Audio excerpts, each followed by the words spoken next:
से बोल रहे थे और स्क्रीन शेयर कर दिए थे। चलो अभी स्क्रीन विजिबल है, आवाज़ जा रहा है मेरा सबको? ओके। टाइम पे बच्चा नहीं पहुंचता है जिसकी वजह से थोड़ा दिक्कत हो जाता है। चलो, तो ये रहा कॉम्प्लेक्स नंबर का लेक्चर नंबर 6। और आज के क्लास में हम लोग नेक्स्ट टॉपिक भी पढ़ेंगे, ठीक है? इससे पहले जो भी क्लास हुआ है ना उसमें क्वेश्चंस किए थे। आज दो तीन क्वेश्चंस है जो एडवांस में क्वेश्चन पूछा है, मेंस में पूछा है, उस टाइप का क्वेश्चन वो करेंगे। उसके बाद फिर नेक्स्ट टॉपिक पढ़ेंगे और आज का टॉपिक होगा argument of the complex number, जो कि इम्पॉर्टेंट है आर्गुमेंट निकालना। तो सबसे पहला कुछ फटाफट एक बार एक दो चीज़ बता देते हैं जल्दी जल्दी। पहला तो ये है कि z का जो वैल्यू है वो z के कॉन्जुगेट के बराबर अगर हो जाए तो z इज़ व्हाट, z को क्या बोलते हैं हम लोग? z को बोलते हैं प्योरली रियल नंबर, ठीक है? पहली बात। दूसरा है z का वैल्यू अगर माइनस z कॉन्जुगेट के इक्वल हो जाए तो उस केस में z को क्या बोलते हैं हम लोग? z को कहा जाता है प्योरली इमेजिनरी नंबर, ठीक है? और दूसरा चीज़, अगर z इंटू जेड कॉन्जुगेट का वैल्यू क्या होता है? मॉड z के स्क्वायर होता है, ये प्रॉपर्टी याद रखना है। और z इंटू जेड कॉन्जुगेट का वैल्यू 1 हो जाता है कब? अगर z यूनिमॉडुलर है तो z इज़ यूनिमॉडुलर। अगर ये यूनिमॉडुलर का मतलब होता है जिस कॉम्प्लेक्स नंबर का मॉडुलस 1 के बराबर हो जाए। कोई भी कॉम्प्लेक्स नंबर z को हम लोग क्या मानते हैं? x प्लस आयोटा वाई मानते हैं। मॉड z कैसे निकाला जाता है? मॉड z निकालने का तरीका होता है x square plus y square का रूट होता है ना, यहाँ पे यहाँ रूट लगा देते हैं। तो मॉड जेड का स्क्वायर कितना हो जाएगा? मॉड जेड का स्क्वायर हो जाएगा x square plus y square, है ना? रूट नहीं लगेगा स्क्वायर करने के बाद। और दूसरा चीज़ ये है कि नहीं, इतना ही बताए थे। और आपको पता होगा प्योरली रियल नंबर जो होता है कॉम्प्लेक्स नंबर का, तो प्योरली रियल नंबर जो है वो रियल रियल एक्सिस पर लाई करता है, और प्योरली इमेजिनरी नंबर जो है वो इमेजिनरी एक्सिस पर लाई करता है। और अगर रियल इमेजिनरी दोनों है तो कहीं इधर या इधर इधर इधर कहीं भी लाई कर सकता है, ठीक है? तो ये दो तीन बात है जो कि ध्यान में रखना है। चलो, ये पहला क्वेश्चन है। और ये क्वेश्चन एनसीईआरटी का सबसे फेमस क्वेश्चन है स्कूल एग्ज़ाम के लिए, है ना? तो नो डाउट स्कूल के लिए आप नहीं पढ़ रहे हैं, कोई बात नहीं है, बट फिर भी ये क्वेश्चन अच्छा है, मेंस के लायक क्वेश्चन है। और हालांकि इस क्वेश्चन का रिजल्ट भी याद रहता है सबको।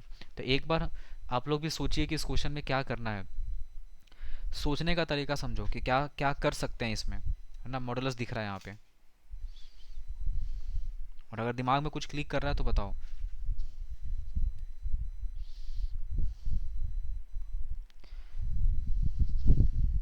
क्वेश्चन को पहले दो बार पढ़ लो। क्वेश्चन में क्या बोल रहा है? Alpha and beta are the different complex number, मतलब अल्फ़ा और बीटा कॉम्प्लेक्स नंबर है। तो ये जनरली हम लोग कॉम्प्लेक्स नंबर जेड को माना करते थे ना, Z is the complex number. लेकिन यहाँ पे अल्फ़ा और बीटा से कॉम्प्लेक्स नंबर को डिनोट किया गया है, तो कोई बात नहीं है, चलेगा। चलो सोचो, हम समय दे रहे हैं आपको सोचने के लिए।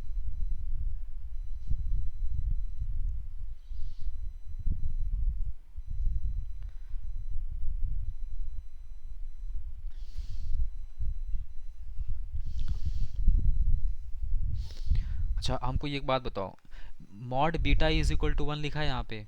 Mod beta is equal to 1 का मतलब ये बताओ, बीटा जो कॉम्प्लेक्स नंबर होगा, क्या बीटा यूनी मॉडुलर हुआ कि नहीं हुआ? अगर बीटा कॉम्प्लेक्स नंबर का मॉडुलस अगर 1 के बराबर है, इसका मतलब beta is what? Unimodular complex number, ठीक है?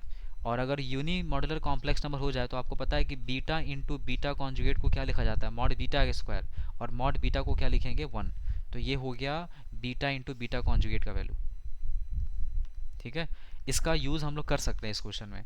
देखो कैसे करेंगे।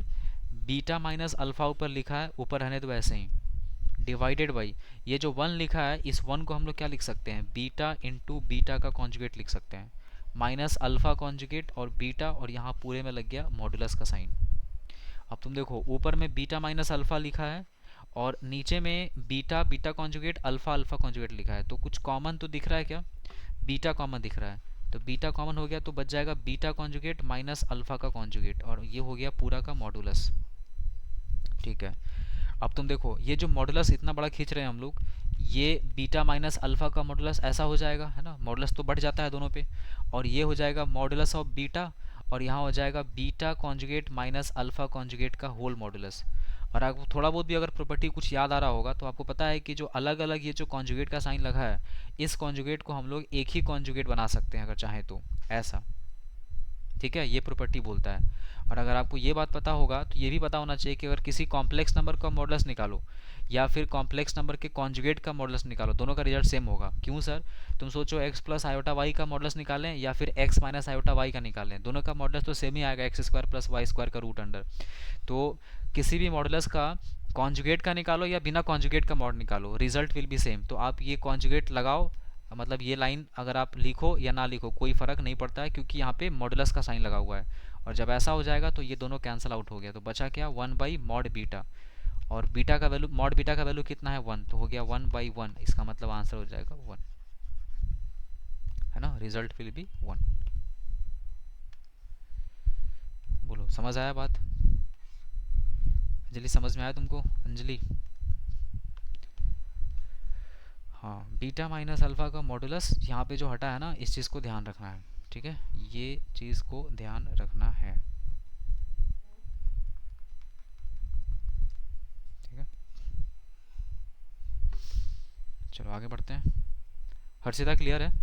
इस क्वेश्चन को ना स्कूल वाले मेथड में थोड़ा अलग तरीके से बनाया जाता है। और कैसे बनाया जाता है उसका मेथड टू भी है ना। मेथड टू को प्रोसीड करने के लिए हम एक बार हिंट कर देते हैं आपको, आप वैसे पढ़ेंगे तो आपका मेथड टू भी काम आ जाएगा। बताओ, बीटा माइनस अल्फ़ा लिखा है यहाँ पे, beta minus alpha by one minus alpha conjugate beta का मॉडुलस लिखा है, इसका स्क्वायर कर दो। और अगर इसका स्क्वायर कर देंगे तो बताओ, beta minus alpha one minus alpha conjugate beta, और सेम चीज़ लिख सकते हैं beta minus alpha by one minus alpha conjugate beta, और इस पूरे पे कॉन्जुगेट लगा सकते हैं इसको, है ना। ये होता है ना mod z square is equal to z into z conjugate. और ये कॉन्जुगेट अब दोनों पे बटेगा, तो ये कॉन्जुगेट यहाँ भी आ जाएगा, यहाँ भी आ जाएगा, इस पे भी आएगा, इस पे भी आएगा, इस पे भी आएगा। वन का कॉन्जुगेट वन ही रह जाएगा, अल्फ़ा कॉन्जुगेट का कॉन्जुगेट करेंगे तो अल्फ़ा हो जाएगा और बीटा का कॉन्जुगेट हो जाएगा।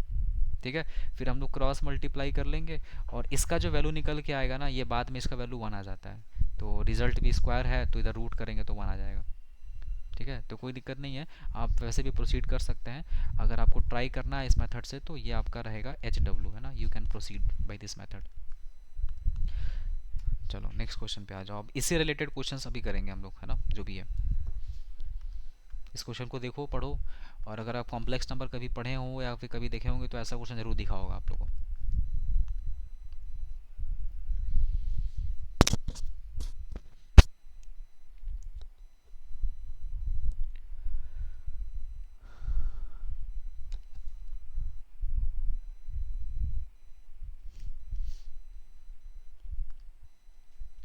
क्वेश्चन को, है ना, आपको सोचना है मेरे साथ, है ना। अभी पूरा क्वेश्चन आप एक बार बढ़िया से देख लो, और हम जो पूछ रहे हैं उसका जवाब दो सिर्फ, है ना, छोटा छोटा जवाब दो पहले, है ना। बताओ, मॉडुलस ऑफ जेड वन का वैल्यू कितना दिया है? क्वेश्चन को पढ़ो और देखो तो कहीं दिख रहा है?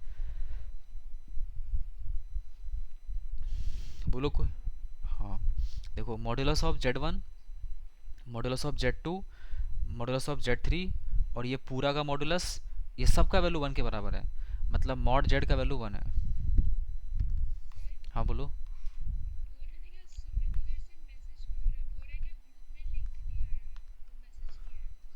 ग्रुप में उसको लिंक, उसको तो लिंक भेजे हैं। अच्छा हाँ, उसको लिंक नहीं किया, उसको लिंक फॉरवर्ड करो तो। अच्छा छोड़ दो, हम भेज दे रहे हैं।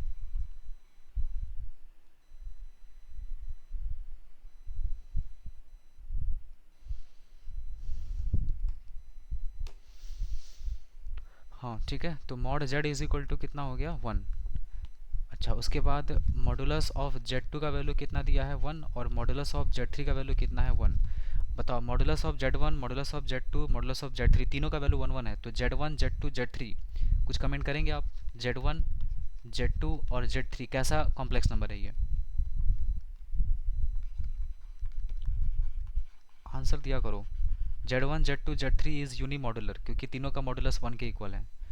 और इसका बेनिफिट कैसे उठाएंगे हम लोग, देखो, हम लोग को ना Z one plus Z two plus Z three का वैल्यू फाइंड करना है, तो हम ये वाले सेक्शन को उठा रहे हैं, है ना। देखो, इस वाले सेक्शन को पकड़ लिए हम, इसी से अपन ले आएंगे उसका वैल्यू।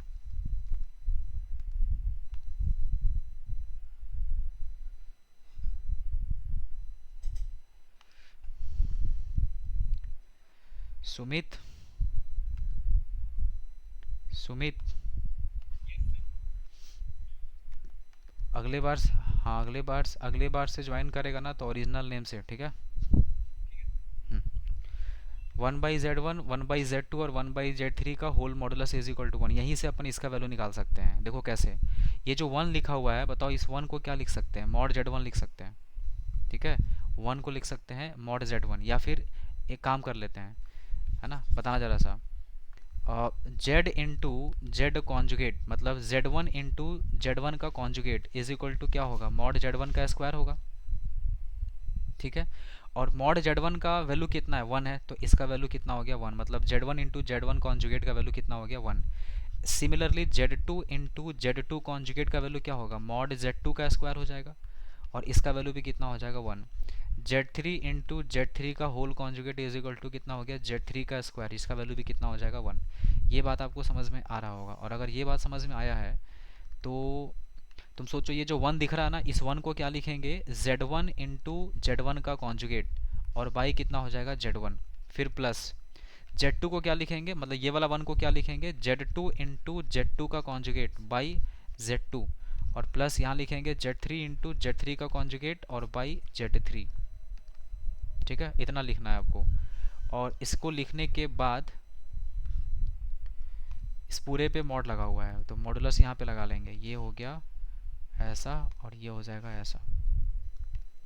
अब कुछ दिख रहा होगा कि z1 z1 cancel, z2 z2 cancel, z3 z3 cancel हो गया। अब सोचो ये क्या बचा अपने पास, मॉड z1 का कॉन्जुगेट, z2 का कॉन्जुगेट, z3 का कॉन्जुगेट, इस पूरे पे लगा है होल मॉडुलस। अब किसी को दिमाग में आ रहा है कि ये जो आप सर अलग अलग जो आप ये कॉन्जुगेट का साइन लगा रहे हैं, आप ये अलग अलग लगाने के बजाय आप एक ही कॉन्जुगेट का साइन लगा दीजिए, बात तो बराबर होता है। और क्योंकि मॉडुलस लगा हुआ है तो किसी कॉम्प्लेक्स नंबर का अगर मॉडुलस लगा है तो अभी अभी तुरंत बताए हैं कि कॉन्जुगेट का मॉडुलस निकालो या बिना कॉन्जुगेट का निकालो, रिजल्ट सेम आता है। तो 3 कॉम्प्लेक्स नंबर है, तीनों कॉम्प्लेक्स नंबर का कॉन्जुगेट निकाल के तुम मॉडुलस निकालो, या बिना कॉन्जुगेट निकाले मॉडुलस निकालो, रिजल्ट विल बी सेम। तो बताओ इसका जो वैल्यू था, इसका वैल्यू कितने के बराबर था, 1 था ना, ये देखो यहाँ पे 1 था। हम लोग किए क्या थे, बस 1 1 1 को रिप्लेस किए थे यहाँ से z1 कॉन्जुगेट से, तो ये भी 1 के बराबर और ये भी किसके बराबर आ गया, 1 के बराबर आ गया, मतलब z1 plus z2 plus z3 का जो वैल्यू है, इसका रिजल्ट कितना आ जाएगा, 1, ठीक है। तो इसका आंसर हो गया इक्वल टू 1। बहुत इंपॉर्टेंट क्वेश्चन है ये, है ना, आपको बता देते हैं, ये क्वेश्चन एडवांस का पूछा हुआ क्वेश्चन है ना, इसमें लिखा हुआ नहीं कहीं पे, नहीं तो लिखा हुआ मिला नहीं मेरे को, ये एडवांस का क्वेश्चन है। और एडवांस के क्वेश्चन में एक थोड़ा सा चेंज किया था, वो आगे दिखाते हैं आपको।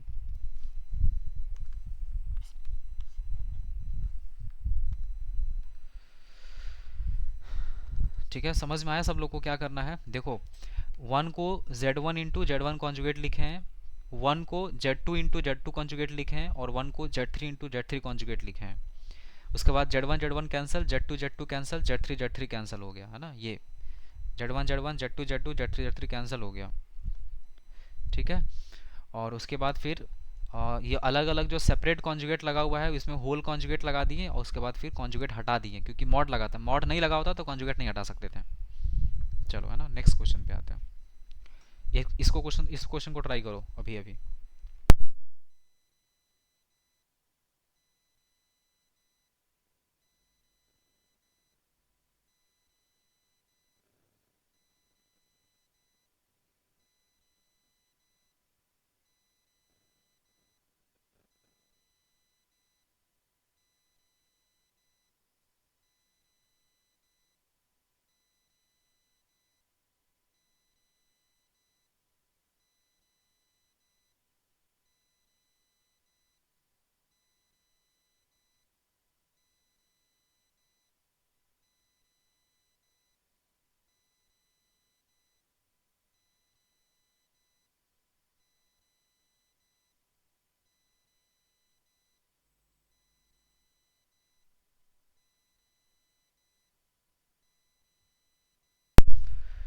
हर्षिता बना रही है तुम, सोचो।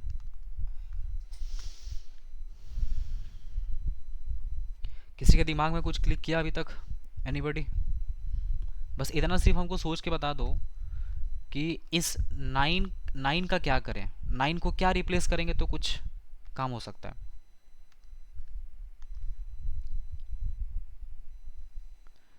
देखो चलो स्टार्ट करते हैं मॉड जेड वन से।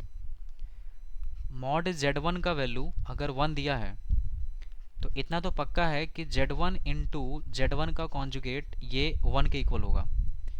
अच्छा, वन के इक्वल नहीं होगा, ये पहले तो मॉड जेड वन का स्क्वायर कर देते हैं, कोई दिक्कत नहीं है। और मॉड जेड वन का वैल्यू कितना है, वन है, तो इसको हम लोग वन लिख सकते हैं। हो गया। इसी तरीके से बताओ z two into z two conjugate का वैल्यू मॉड जेड टू का स्क्वायर होगा। और मॉड जेड टू का वैल्यू चेक करो कितना क्वेश्चन में दिया है, टू दिया है, तो टू का स्क्वायर करेंगे तो फोर हो गया। ऐसे ही Z three into Z three का कॉन्जुगेट का वैल्यू मॉड जेड थ्री का स्क्वायर हो जाएगा। और मॉड जेड थ्री का वैल्यू कितना है, थ्री, तो इसको क्या लिख सकते हैं, नाइन। बस इतना ही काम करना था इसमें। अगर आप ये समझ जाते तो आपका काम हो जाता। अब उसमें तुम रिप्लेसमेंट स्टार्ट करो। देखो nine z one z two लिखा है, तो नाइन को क्या रिप्लेस करें बताओ। नाइन को रिप्लेस कर सकते हैं z three into Z three का कॉन्जुगेट। और पहले से कौन बैठा हुआ, वहाँ z one into z two बैठा हुआ है। प्लस फोर को क्या रिप्लेस करेंगे, z two into z two का कॉन्जुगेट। और पहले से z one into Z three लिखा हुआ है वहाँ पे। और फिर z two into Z three के पहले यहाँ देखो वन लिखा हुआ है, तो उस वन को हम लोग क्या रिप्लेस कर सकते हैं, Z one into Z one का कॉन्जुगेट। और पहले से वहाँ Z two into Z three लिखा है, उसका होल मॉडुलस। और इसका रिजल्ट ही कितना दिया हुआ है, 12 दिया हुआ है। हम किए क्या है, बस 9 को 4 को और 1 को रिप्लेस ही तो किए हैं, बाकी रिजल्ट थोड़ा बदल जाएगा। अब हमको ये बताओ इन तीनों में से कुछ कॉमन दिख रहा है तुम लोग को, कुछ तो कॉमन दिख रहा होगा, अच्छे से देखो नींद खोल के। एनीबडी?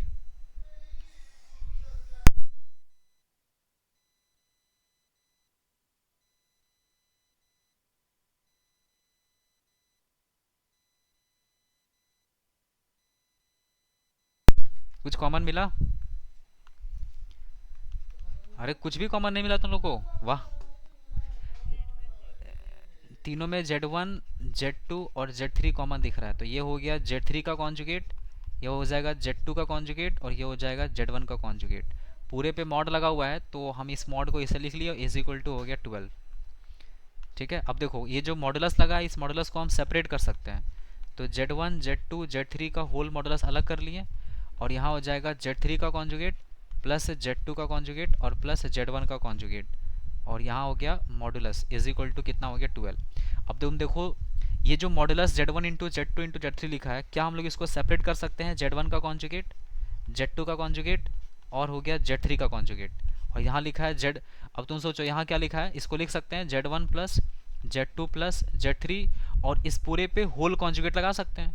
और इस होल कॉन्जुगेट को भी हटा देंगे तो कोई फर्क नहीं पड़ेगा, क्योंकि मॉड लगा हुआ है, तो कॉन्जुगेट रहे ना रहे रिजल्ट तो सेम ही आने वाला है। अब तुम देखो मॉडुलस ऑफ जेड वन का वैल्यू कितना क्वेश्चन में दिया हुआ था, one. Modulus of z two कितना है, टू, और ये हो गया थ्री। इज इक्वल टू कितना है, इसका 12 वैल्यू है। तो आ गया result Z one plus Z two plus Z three का whole modulus is equal to 3 to 6, 12/6, ये हो जाएगा 2। So this is 2 will be the answer, 2 आ जाएगा।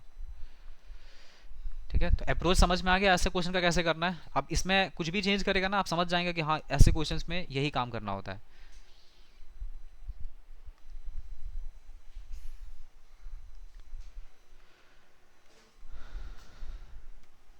ठीक है, पढ़ते हैं नेक्स्ट क्वेश्चन पे। चलो एक क्वेश्चन और है, इसको भी कर लेते हैं, फिर नेक्स्ट टॉपिक पे मूव करेंगे। इस क्वेश्चन में थोड़ा सा करेक्शन कर लेना, यहाँ पे ओमेगा का कॉन्जुगेट लिखा हुआ है ना, omega minus omega conjugate Z.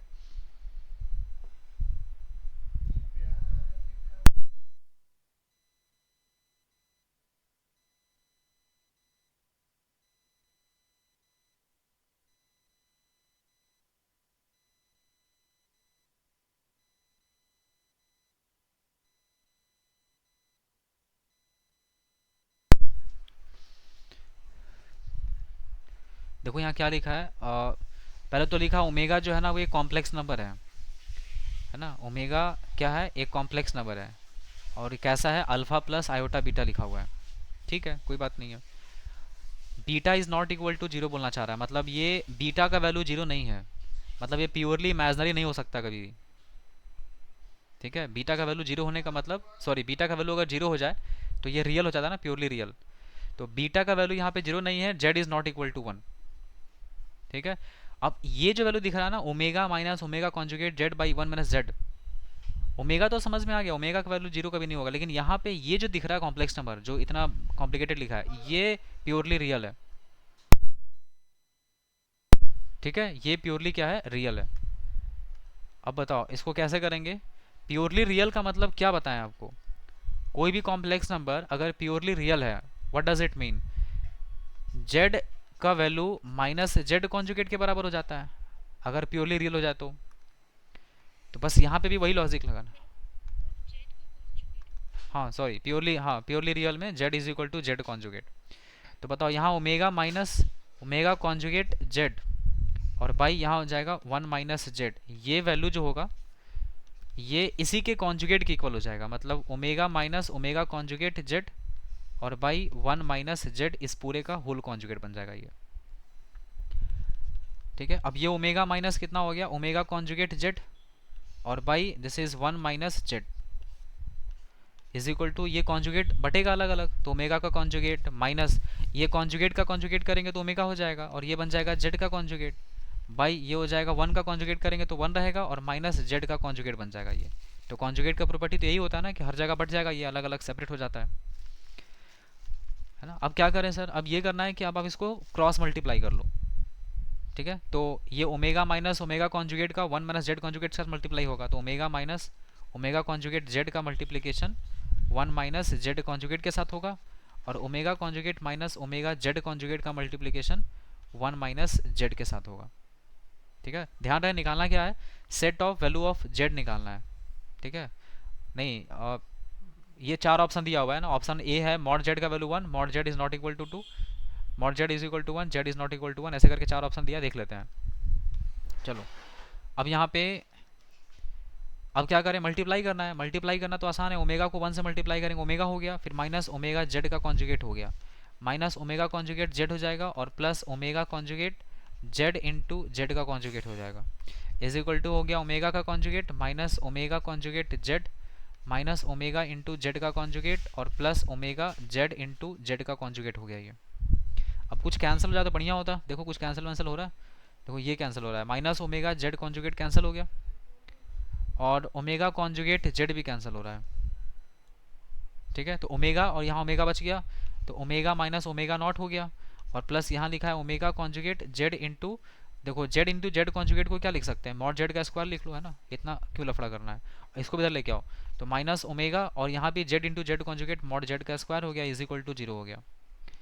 तो ये हो गया ओमेगा माइनस ओमेगा का कॉन्जुगेट और प्लस यहाँ से मॉड जेड का स्क्वायर यहाँ कॉमन निकाल लेंगे, तो omega conjugate minus omega is equal to कितना हो गया, जीरो, है ना। अब तुम देखो यहाँ से ओमेगा माइनस ओमेगा कॉन्जुगेट दोनों में लिखा हुआ है ना, यहाँ भी लिखा है यहाँ भी लिखा है, तो एक काम कर लो ना, ओमेगा माइनस ओमेगा कॉन्जुगेट और यहाँ से माइनस का साइन कॉमन निकाल लो, तो मॉड जेड का स्क्वायर और ये हो जाएगा ओमेगा माइनस ओमेगा का conjugate is equal to zero. अब ये क्लियरली दिख रहा है कि ओमेगा माइनस ओमेगा कॉन्जुगेट का वैल्यू कॉमन निकल गया दोनों में से, तो यहाँ क्या बचेगा, इसके जगह पे आ जाएगा वन माइनस ये बच जाएगा मॉड जेड का square and this is equal to zero. समझ आया बात ना। तो दो फैक्टर आ गया यहाँ पे, दो फैक्टर का वैल्यू जीरो के बराबर है, इसका मतलब यहाँ से हम लोग ये कह सकते हैं अब कि ओमेगा माइनस ओमेगा कॉन्जुगेट का वैल्यू जीरो के इक्वल या फिर वन माइनस मॉड जेड का स्क्वायर जीरो के इक्वल। तो यहाँ से ओमेगा इज इक्वल टू कितना आ गया, ओमेगा कॉन्जुगेट, और दूसरा मॉड जेड का स्क्वायर का वैल्यू कितने के बराबर, वन, इसका मतलब मॉड जेड का वैल्यू कितना हो गया, वन, माइनस वन तो हो नहीं सकता है, मॉडुलस है ना, ये लेंथ है। ठीक है, अब बताओ तो omega is equal to omega conjugate कब हो सकता है, ये क्या इंप्लाई करता है, प्योरली रियल होगा।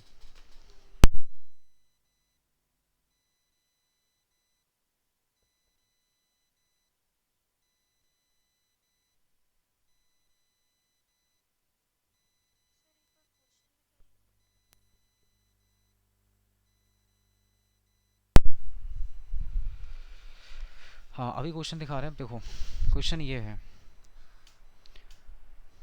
ठीक है, मॉड जेड का वैल्यू कितना आया, वन। अब यहाँ पे देखो z is not equal to two and z is not equal to one, ये तो हो नहीं सकता है, डी ऑप्शन नहीं होगा, और पहला ऑप्शन में मॉड जेड का वैल्यू वन है और Z is not equal to two लिखा है, दूसरा है mod Z is equal to one और Z is not equal to one, अब सोचो, दो ऑप्शन तो सेम दिख रहा है, तो और दूसरा ऑप्शन इसमें मतलब कौन सा परफेक्ट मैच कर रहा है? जेड का वैल्यू 2 नहीं है, जेड का वैल्यू 1 नहीं है, कौन सा बैठेगा? अब इसमें सोचना पड़ेगा। ऑप्शन सी है z is not equal to 1, z is equal to z. ये मेरे ख्याल से ऑप्शन सी में कुछ गड़बड़ लग रहा है, z is equal to z नहीं हो सकता है, z is equal to z conjugate शायद होना चाहिए।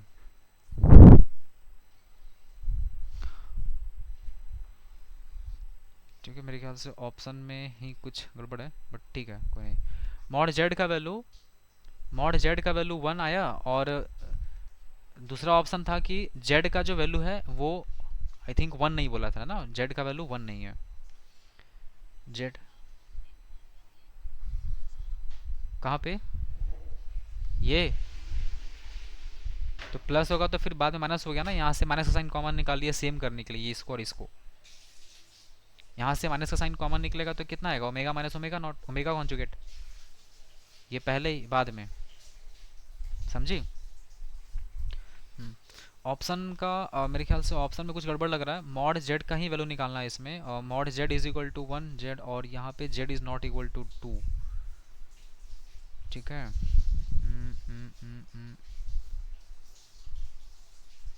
जेड का वैल्यू 2 नहीं होगा और जेड का वैल्यू 1 नहीं होगा। ठीक है, ऑप्शन क्यों?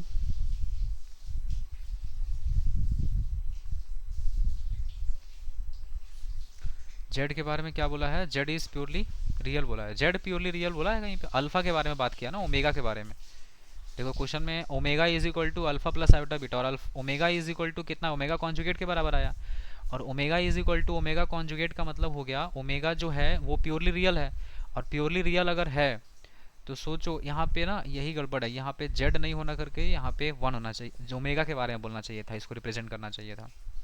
तो omega is equal to, suppose करो अगर 2 प्लस आयोटा लिखा होता मान लो, तो ये तो गलत है।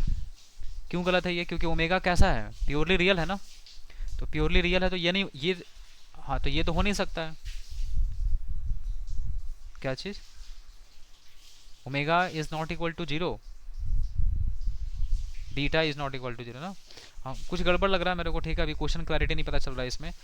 इस क्वेश्चन का मेन क्वेश्चन यही था, है ना, इसको लिख लेना कहीं पे कि तुमको फाइंड करना था मॉड जेड का वैल्यू, बाकी हम क्वेश्चन वेरीफाई कर लेंगे। ठीक है, एक्चुअल क्वेश्चन इसका यही है, मॉड जेड निकालने का।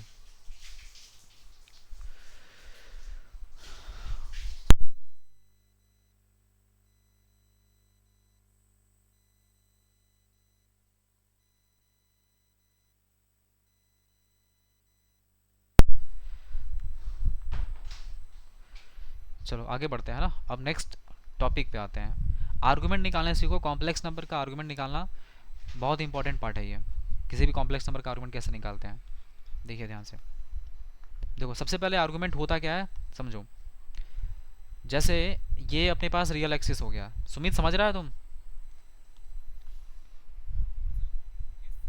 हम्म, ठीक है, ये हो गया real axis of the complex number, और ये हो गया तुम्हारा imaginary part of the complex number ना। एकदम ध्यान से समझो, सुनना है ना। कोई कॉम्प्लेक्स नंबर है, यहाँ पे हम इस जगह पे दिखा रहे हैं z is equal to x plus iota y. अभी मान के चलो कि x और जो y है ना ये दोनों ही पॉजिटिव है, x y दोनों पॉजिटिव है। ठीक है, अभी फिलहाल के लिए समझो, इसका मतलब फर्स्ट क्वाड्रेंट में होगा, ये क्लियर हो गया। अब ये जो कॉम्प्लेक्स नंबर z यहाँ पे जो दिखा रहे हैं, इस कॉम्प्लेक्स नंबर का इस ओरिजिन से कुछ बनेगा पोजीशन वेक्टर ऐसा, है ना, जिसमें हम लोग बताते हैं कि इतना से इतना दूर तक ये x होगा और ये जो हाइट होगा ये y हो जाएगा। तो ये बना यहाँ से लेके यहाँ तक, this is the position vector z is equal to x plus iota y. अब ये आर्गुमेंट क्या होता है सर? आर्गुमेंट का मतलब होता है कि रियल एक्सिस के साथ ये कॉम्प्लेक्स नंबर कितना डिग्री का एंगल बना रहा है, ये इस एंगल को बोलते हैं आर्गुमेंट। इसको हम लोग ना आर्गुमेंट को हमेशा थीटा से डिनोट करते हैं, है ना। बाय डिफॉल्ट अगर हम लोग मानेंगे तो थीटा, अगर क्वेश्चन में कुछ और दे दिया तो अलग बात है, लेकिन हम लोग बाय डिफॉल्ट थीटा मानेंगे। तो आर्गुमेंट हो गया this is the theta. So what is the argument of the complex number? Complex number का आर्गुमेंट का मतलब होता है कोई भी कॉम्प्लेक्स नंबर अगर आर्गुमेंट बिंदु पे हम लोग लोकेट किए हैं तो वो complex number positive real axis के साथ कितना डिग्री एंगल बना रहा है, ध्यान रहे पॉजिटिव एंगल पॉजिटिव एक्सिस के साथ, रियल एक्सिस के साथ। तो ये हो गया तुम्हारा आर्गुमेंट। इस आर्गुमेंट को कभी कभी कहीं कहीं क्वेश्चन में एम्पलीट्यूड भी बोलता है ना, तो ध्यान रहे कि ये दोनों अलग नहीं है, argument and amplitude both are same thing, ठीक है। अच्छा कोई बताओ तो यहां से लेकर के इस पॉइंट तक का ये जो लेंथ है, ये वाला लेंथ, इस लेंथ को क्या बोला जाता है, कोई बोलो जल्दी से, बोलो।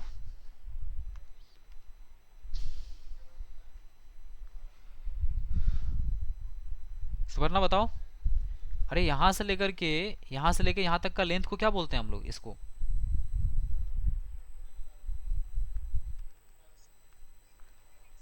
हाँ तो उसको मॉड जेड बोलते हैं ना, बोलो मॉड जेड है ये, ठीक है। लेंथ जो होता है ये मॉड जेड होता है, और ये थीटा हो गया आर्गुमेंट।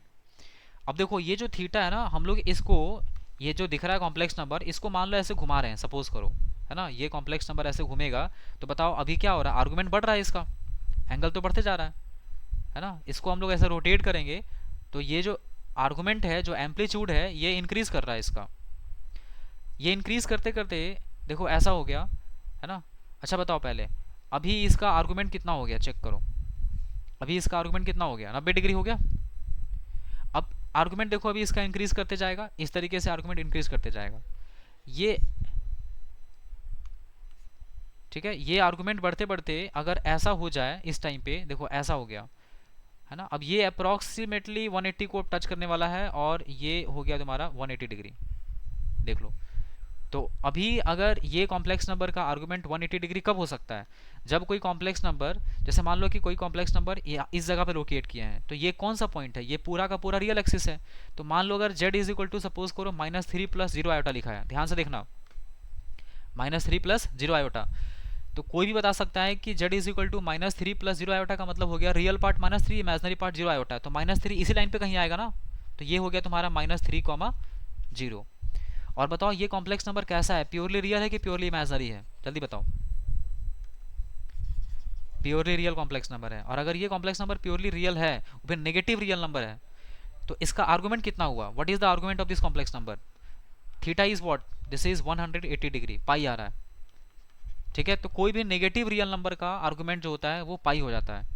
तो जरा सोचो, अगर मान लो z इज इक्वल टू लिखा होता, सपोज करो 3 + आयोटा, तो रियल पार्ट 3 है और इमेजनरी पार्ट आयोटा है, मतलब सॉरी 3 + 0 आयोटा लिखा है, तो रियल पार्ट 3 है, इमेजनरी पार्ट 0 है, तो इधर कहीं आएगा, दिस इज 3, 0।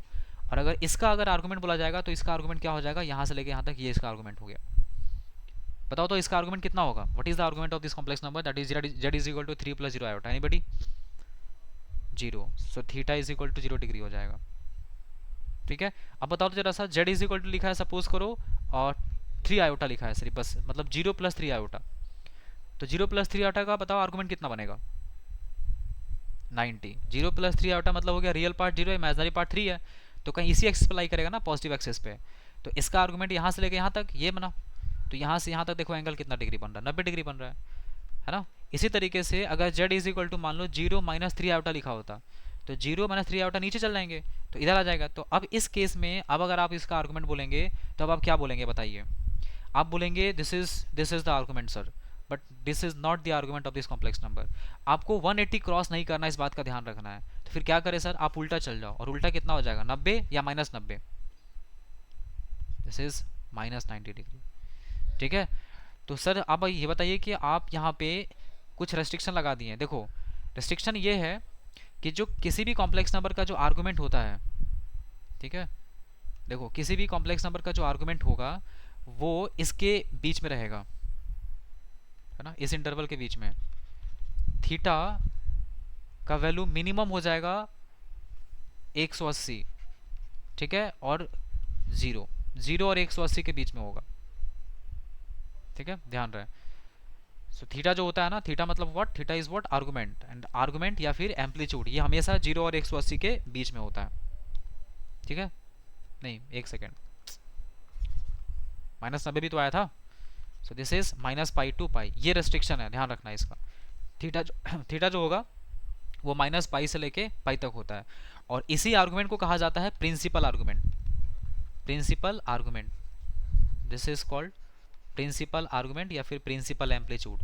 मतलब देखो, अगर सिर्फ आर्गुमेंट का बात होगा, है ना, सिर्फ आर्गुमेंट का, तो आर्गुमेंट कितना भी डिग्री हो सकता है, 360, 720, है ना, 1040, कितना डिग्री भी हो सकता है, रोटेट करते जाओ, है ना, जैसे मान लो ये, तो रोटेट करते जाओ, रोटेट करते जाओ, एंगल बढ़ते जाएगा, तो वो आर्गुमेंट हो जाएगा, कोई दिक्कत नहीं है।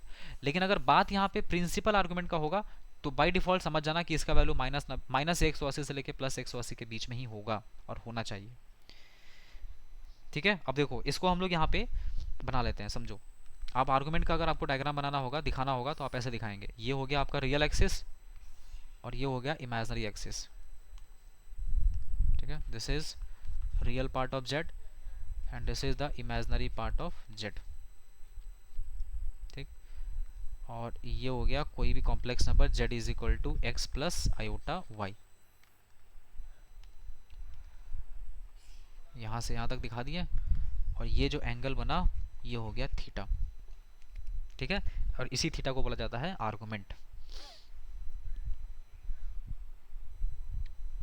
ठीक है, चलो अब समझो, है ना, आर्गुमेंट का डिफरेंट डिफरेंट क्वाड्रेंट में अलग अलग वैल्यू कैसे निकालते हैं, है ना, मेन चीज यही है। लिखो लिखो argument in different quadrant, argument in different quadrant. देखो अभी आर्गुमेंट के बारे में ज़्यादा कुछ नहीं समझाए हैं, बस आपको अभी दो बात याद रखना है। पहला, आर्गुमेंट जो होता है वो माइनस प्रिंसिपल आर्गुमेंट माइनस 180 से लेके प्लस 180 के बीच में होता है। और दूसरा चीज़ ये है कि आर्गुमेंट जो होता है वो पॉजिटिव एक्स एक्सिस के साथ एंगल देखते हैं हम लोग। बस यही दो बात समझना था। ठीक है,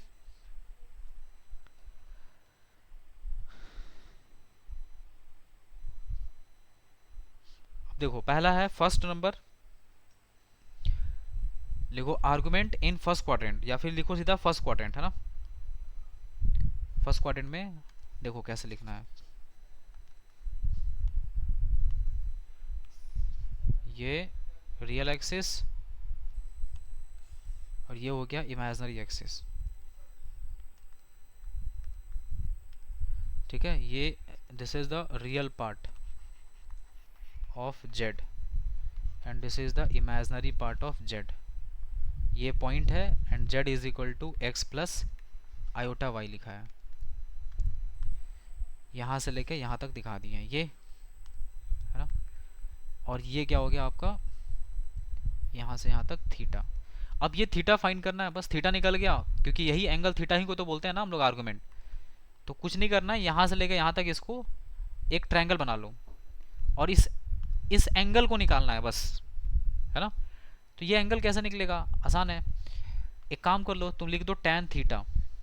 क्यों सर tan थीटा क्यों, देखो यहाँ से लेके यहाँ तक ये वाला जो दिख रहा है, ये लेंथ कितना है, ये x है, और ये जो लेंथ दिख रहा है ये कितना है, y। तो tan थीटा का वैल्यू कितना हो जाएगा, परपेंडिकुलर बाई बेस, तो हो गया y अपॉन एक्स, हो गया। तो बताओ थीटा इज इक्वल टू कितना हो जाएगा, tan inverse and this is y upon x हो जाएगा। हो गया, थीटा निकल गया। तो कोई भी भारी चीज़ नहीं है, जैसे एक छोटा सा एग्जांपल लेते हैं, है ना, आपको निकालने के लिए बता रहे हैं। जैसे मान लो अगर कहीं पे लिखा है z is equal to 1 plus root 3 iota, है ना, बताओ ऐसे ही माइंड कैलकुलेशन करके बताओ कि ये कौन से क्वाड्रेंट में होगा, पहले बताओ मेरे को, विच क्वाड्रेंट, वन, फर्स्ट क्वाड्रेंट में देखो, क्योंकि 1 और रूट 3 दोनों पॉजिटिव है। अब बताओ इसमें tan थीटा निकालना होगा, तो ये पता चल रहा है कि ये वाला वैल्यू क्या होता है, x होता है, और ये वैल्यू कितना होता है, y। तो बताओ tan थीटा कितना हो जाएगा, परपेंडिकुलर बाई बेस, तो हो गया रूट 3 बाई 1, और रूट 3 कितना होता है 60 डिग्री, तो ये हो गया, है ना। यहाँ पे थीटा इज इक्वल टू कितना हो जाएगा 60 डिग्री, और 60 डिग्री बताओ माइनस 180 से लेके प्लस 180 के बीच में ही तो आता है। 60 डिग्री जो है वो 180 से कम है ना, तो इसका मतलब ये प्रिंसिपल आर्गूमेंट है, और यही निकालना था हम लोग को। ठीक है, तो ये फर्स्ट क्वाड्रेंट में बहुत आसान होता है निकालना, फर्स्ट में तो कुछ लफड़ा ही नहीं है, एकदम आराम से कैलकुलेट हो जाएगा। तो फर्स्ट क्वाड्रेंट के लिए ना ये फॉर्मूला याद रख लो, theta is equal to tan inverse y by x. अब आते हैं सेकंड क्वाड्रेंट में। देखो सेकंड क्वाड्रेंट में भी कुछ नहीं है, ऐसे सोचो, है ना, ये हम लास्ट में सारा जितना भी क्वाड्रेंट लिखा रहे हैं ना, सारा क्वाड्रेंट का लास्ट में समराइज करेंगे और फिर आपसे पूछेंगे भी।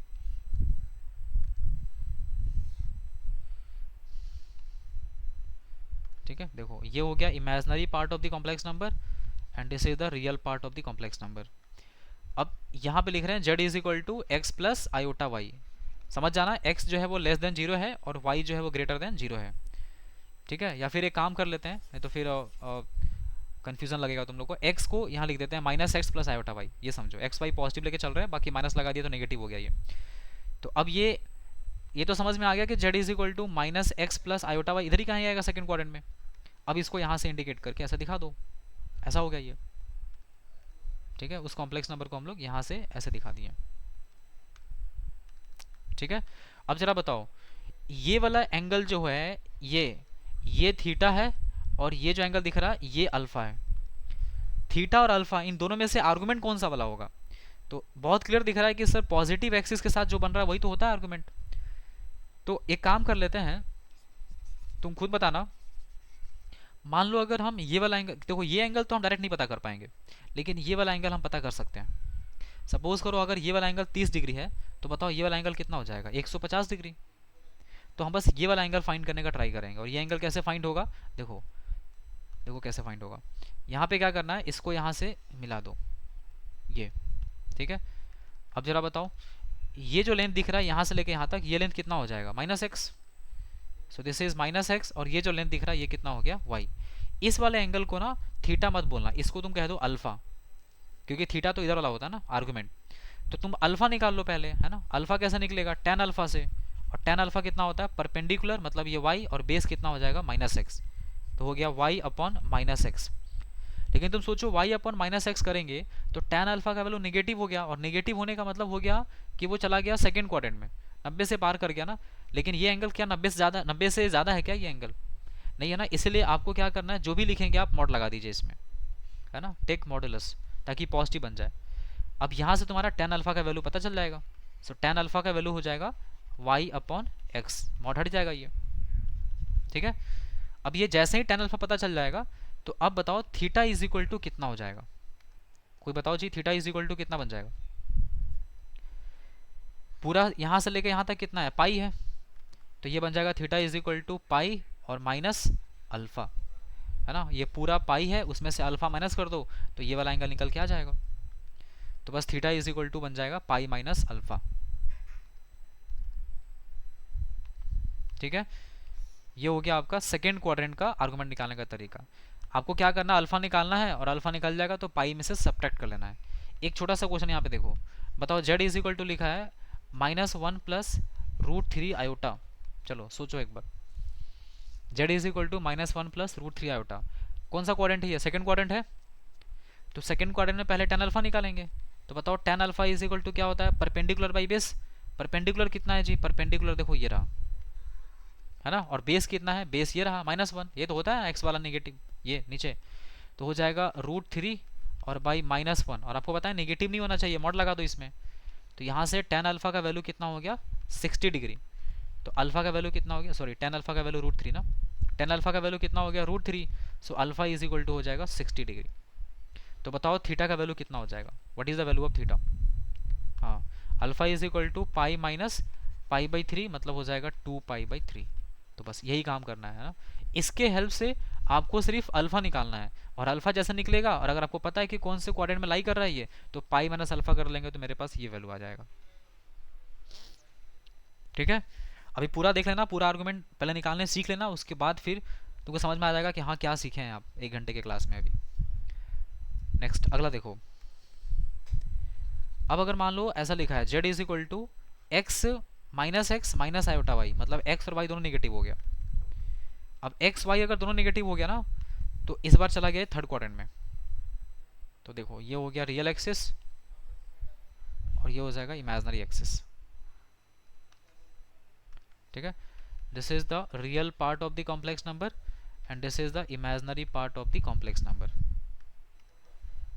इस पॉइंट पे यहाँ पे हम लोग मार्क कर दिए, और सॉरी वहाँ नहीं जाएगा ना, थर्ड क्वाड्रेंट है ना ये, तो थर्ड क्वाड्रेंट यहाँ आ गया।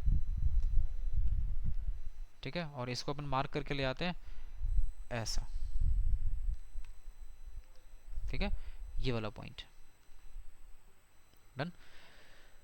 अब ये जो कॉम्प्लेक्स नंबर लिखा है z इज इक्वल टू कितना है, minus x minus iota y लिखा है ये। ठीक है सी।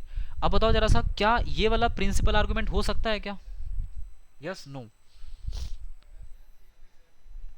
Y no? हाँ, ये 180 से ज़्यादा है, 180 से ज़्यादा नहीं होना चाहिए प्रिंसिपल आर्गुमेंट। तो ये तो नहीं हो सकता सर। तो फिर सर क्या करें?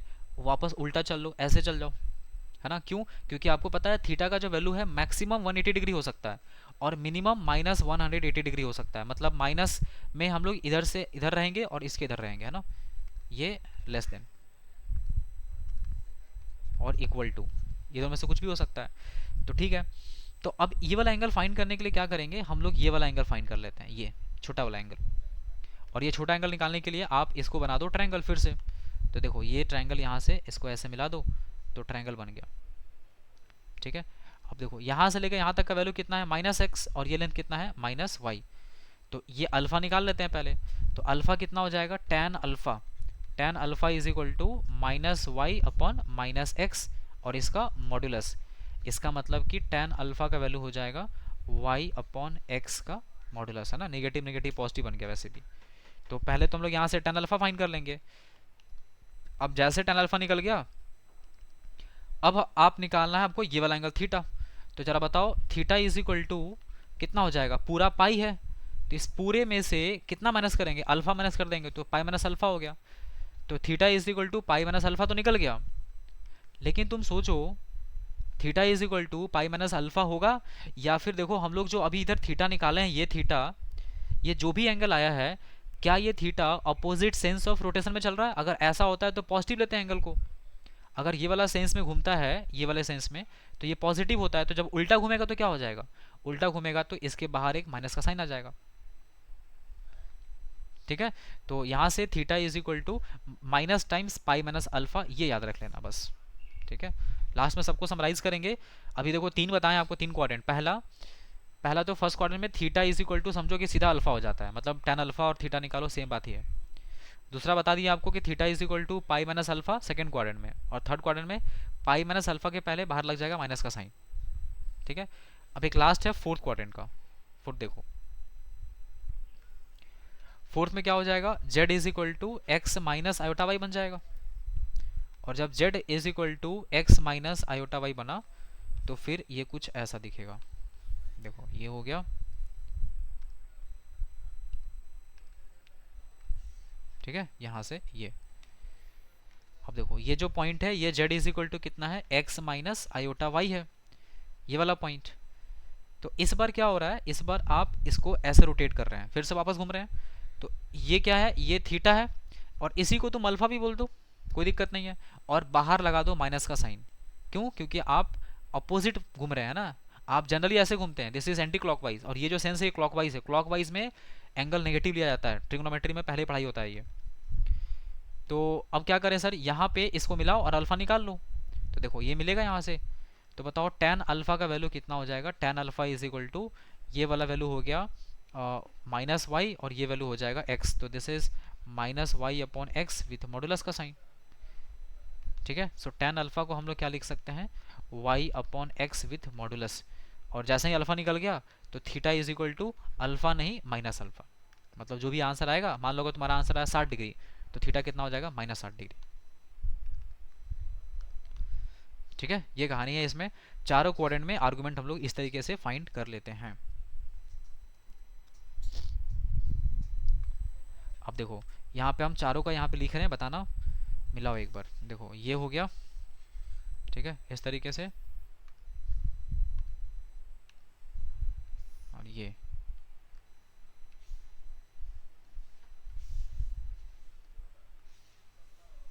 ठीक है। बताइए, ये है फर्स्ट क्वाड्रेंट, ये रहा सेकंड क्वाड्रेंट, ये रहा थर्ड क्वाड्रेंट, और ये रहा फोर्थ क्वाड्रेंट। ठीक है, बताओ इसमें थीटा इज इक्वल टू कितना होगा, बोलो जल्दी। अल्फा। बोलो सुपर्णा, इसमें थीटा इज इक्वल टू कितना होगा, पाई माइनस अल्फा। अंजलि इसमें बताओ थीटा इज इक्वल टू कितना होगा, पाई माइनस अल्फा। सुमित बोलो इसमें कितना होगा, माइनस अल्फा। ठीक है, बस ये चार लाइन तुमको याद कर लेना है। अब देखो इसका यूज़ कैसे कर लेंगे हम लोग, देखो छोटा छोटा क्वेश्चन समझो पहले। सबसे पहला क्वेश्चन है z इज इक्वल टू, है ना, z इज इक्वल टू लिखा है 1 + i। ठीक है, सबसे पहले मेरे को बताओ ये कौन से क्वाड्रेंट में होगा, विच क्वाड्रेंट, फर्स्ट क्वाड्रेंट में। तो पहले हम लोग tan अल्फा निकालते हैं, और tan अल्फा का वैल्यू कितना होता है, परपेंडिकुलर बाई बेस, मतलब 1/1। सो tan अल्फा का वैल्यू कितना हो गया, 1 आ गया। अल्फा इज इक्वल टू आ गया 45 डिग्री। 45 डिग्री का मतलब हो गया π/4। अब क्योंकि अभी आप मेरे को बताएं कि ये फर्स्ट क्वाड्रेंट में है sir, since this is in first quadrant, इसका मतलब थीटा इज इक्वल टू कितना हो जाएगा, अल्फा। इसका मतलब थीटा का वैल्यू कितना आ गया, π/4 आ गया। हो गया, आर्गुमेंट निकल गया इसका। ठीक है, अच्छा ऐसा नहीं लग रहा है, देखो तो ये जो वन दिख रहा है, ये वन कौन सा वाला पार्ट था, ये वाला पार्ट था, और ये वाला वन कहाँ से आया था सर, ये वाला है। इसका मतलब हम लोग ऐसे भी लिख सकते हैं क्या, tan अल्फा का जो वैल्यू होता है, ये imaginary part of complex number by real part of the complex number होता है। ठीक है, और जो भी होगा उसका यहाँ पे मॉड लगा रहता है सर, तो ये हो गया मॉडुलस। ठीक है, तो ये एक स्टैंडर्ड फॉर्मूला है tan अल्फा निकालने का, कि इमेजनरी पार्ट बाई क्या कर दो, रियल पार्ट कर दो। ठीक है, this is imaginary part by real part. चलो अब एक छोटा सा क्वेश्चन दे रहे हैं, करके बताओ जल्दी से। देखो देखो z is equal to -1 + i। बनाओ तो, बताओ जल्दी से कितना आ रहा है।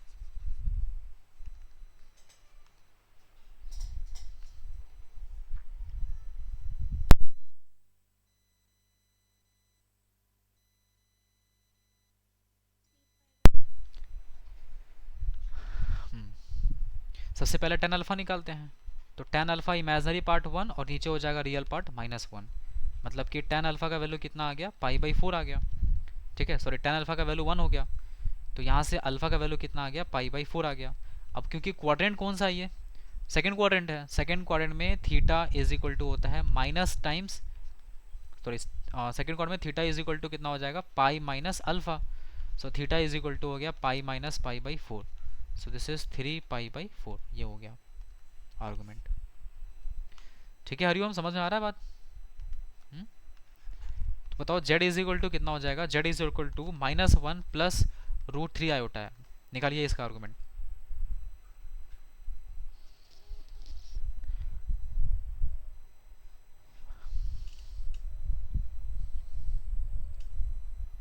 (2π/3).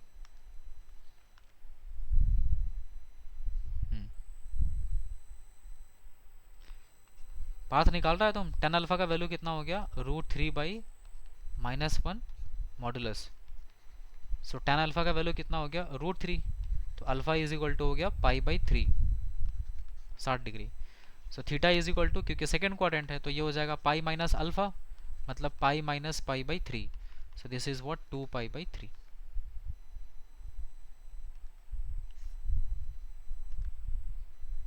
ठीक है,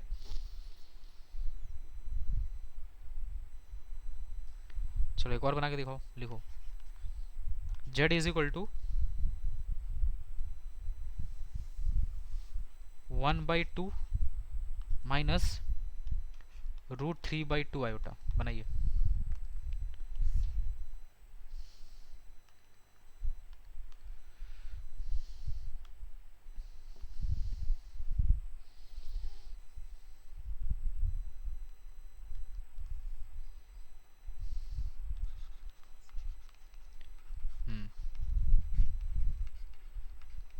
z is equal to 1/2 minus √3/2i लिखा है। कौन सा क्वाड्रेंट है ये बताओ,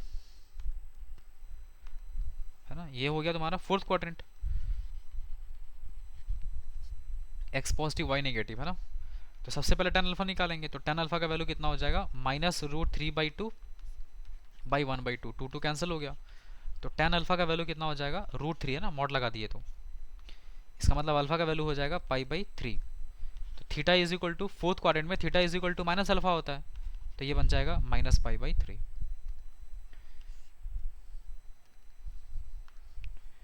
चलो बताओ इसका कितना होगा argument, z is equal to -4।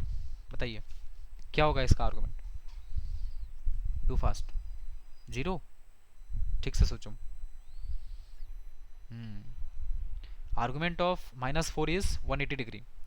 एक बार निकाल के देखते हैं, बताओ इसको लिख सकते हैं -4 + 0 आयोटा। तो z इज इक्वल टू इतना आ गया। अब इसमें tan अल्फा निकाल लो, तो tan अल्फा का वैल्यू कितना हो जाएगा, 0/-4, मतलब ये हो गया 0। तो tan अल्फा का जो वैल्यू है ये आ गया 0। इसका मतलब लगता है कि अल्फा का वैल्यू 0 हो जाएगा, बट ऐसा होगा नहीं। क्यों नहीं होगा, आप इसको आप ग्राफ से देखेंगे आप, है ना।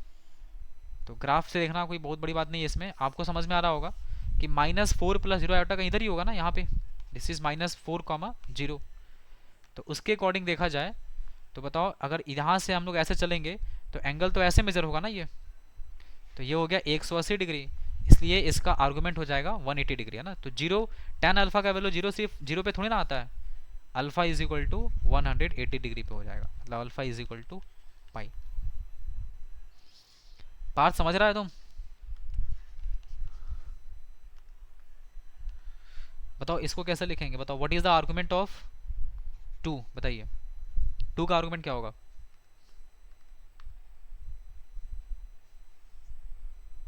आर्गुमेंट ऑफ 2 इज 0, क्योंकि ये प्योरली रियल नंबर है। ठीक है, इस तरीके का क्वेश्चन आपको यहाँ पे आंसर लिखना है। लिखिए, फर्स्ट क्वेश्चन लिखो आर्गुमेंट ऑफ 0, दूसरा क्वेश्चन है आर्गुमेंट ऑफ 2, 2 नहीं सिर्फ 2, ठीक है। थर्ड है आर्गुमेंट ऑफ, सबका आंसर लिखते चलो, -4। Fourth number argument of iota. Fifth argument of -2 iota. Sixth argument of 2 + √3। Seven argument of 2 - √3। 8 argument of √3 - 2। 9 argument of 1 + iota. 10 argument of -1 + √3 iota. 11 argument of -√3 - iota. ठीक है। 12 argument of 2 - √7। 13 argument of 3 - √8। 14 argument of 2/आयोटा। चलो answer सबका लिखना start करो।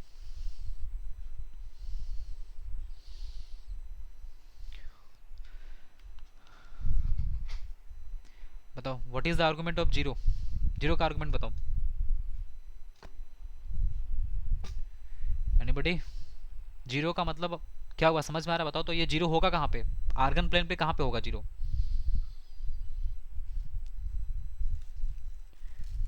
हाँ वो तो ओरिजिन है।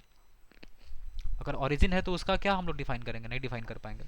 नॉट डिफाइन, नॉट डिफाइन, 0 नहीं। चलो आर्गुमेंट ऑफ 2 बताओ। आर्गुमेंट ऑफ 2 तो रियल एक्सिस पे लाई कर रहा है ना, पॉजिटिव रियल एक्सिस पे, तो 0 हो गया। -4 का आर्गुमेंट पाई। आयोटा का आर्गुमेंट 90 है ना, ऊपर होगा ना, ये इमेजिनरी एक्सिस के ऊपर हो जाएगा। -2 आयोटा का, हाँ -π/2, क्योंकि -2 आयोटा नीचे होगा ना, ये यहाँ इधर कहीं होगा, तो इधर घूमेंगे तो उल्टा घूमेंगे ना ये। 2 + √3 आयोटा बताओ अब इसका। हाँ 2 + √3 आयोटा तो रियल नंबर है ना ये, मतलब रियल है ये, है ना। √3 पे मत जाना, ये भी तो रियल नंबर है। इरेशनल नंबर वो अलग बात है। तो 2 + √3, √3 का वैल्यू कितना 1.732 होता है, तो 3 पॉइंट समथिंग हो गया ना, तो होगा तो रियल एक्सिस पे ही लाई करेगा ना ये, तो इसका भी आर्गुमेंट 0 हो जाएगा। इसका बताओ। हाँ 2 - √3 लिखा है ना, तो 2 - 1.732, देखो ये पॉजिटिव वैल्यू आएगा, और पॉजिटिव वैल्यू मतलब पॉजिटिव रियल एक्सिस पर लाई करेगा ये, तो इसका आर्गुमेंट कितना हो जाएगा 0। ठीक है। और √3 - 2 का बताओ आर्गुमेंट कितना हो जाएगा। हाँ पाई हो जाएगा, क्योंकि ये तो नेगेटिव नंबर है, √3 का वैल्यू 1.732 होता है, -2 करेंगे तो नेगेटिव हो जाएगा, तो पाई हो गया ये। आर्गुमेंट ऑफ 1 + आयोटा सोचो, π/4 है ना, फर्स्ट क्वाड्रेंट में ही है ना, ये सोचो, अभी तो निकाले भी थे ऐसा क्वेश्चन ना।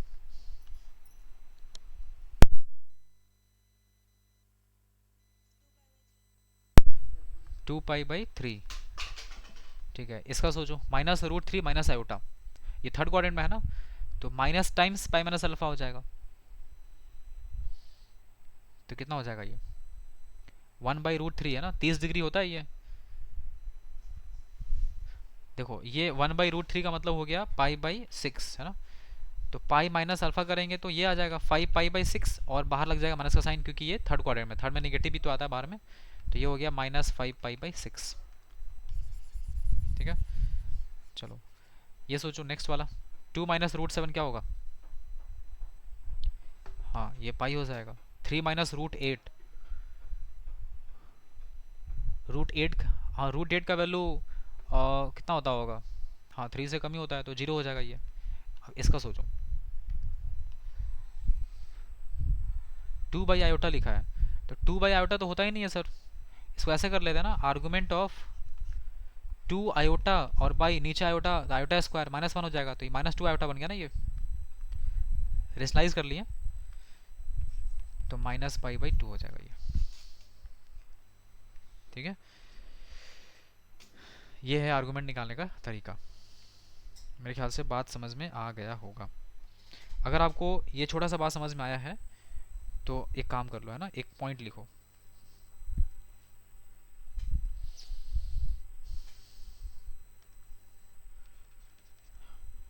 लिखो फर्स्ट नंबर लिखो, आर्गुमेंट ऑफ, पॉइंट है ये, है ना, argument of positive real number. Argument of positive real number जो होता है ये होता है 0। Argument of negative real number ये हो जाता है pi. Argument of positive imaginary number ये हो जाएगा π/2, and the argument of negative imaginary number ये हो जाएगा -π/2। ठीक है, एक छोटा सा सवाल है, इसको कर लो, हो जाएगा। देखो, फाइंड द आर्गुमेंट, है ना, ऑफ 1 + i/1 - i। चलो सोचो इसका आर्गुमेंट कैसे निकालते हैं।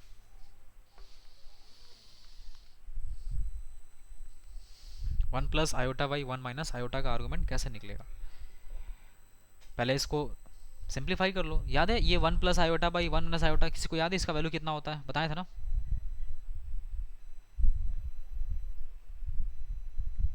याद नहीं आ रहा है, 1 + i/1 - i का रिजल्ट हम याद करवाए थे, कि इसको याद करना, ये आयोटा होता है। हाँ, तो ऊपर में हो गया 1 + i का होल स्क्वायर, रेशनलाइज कर रहे हैं, और नीचे हो जाएगा 1 + 1, तो ये 1 + i का होल स्क्वायर 2i होता है, और नीचे हो गया 2, 2 2 कैंसिल हो गया, आयोटा आ गया। इसका मतलब आपसे आर्गुमेंट का आयोटा निकालने बोल रहा है, सॉरी आर्गुमेंट ऑफ आयोटा निकालने बोल रहा है, और ये तो π/2 होता है सर। ठीक है, एक क्वेश्चन दे देते हैं, घर से करना इसको, है ना, मतलब HW लिखो, आर्गुमेंट निकालना है 1 + √3i प्लस आयोटा -√3 बाई 2√2, है ना, थोड़ा हार्ड क्वेश्चन दे दिए हैं, बने तो ठीक है, ना बने तो कोई बात नहीं।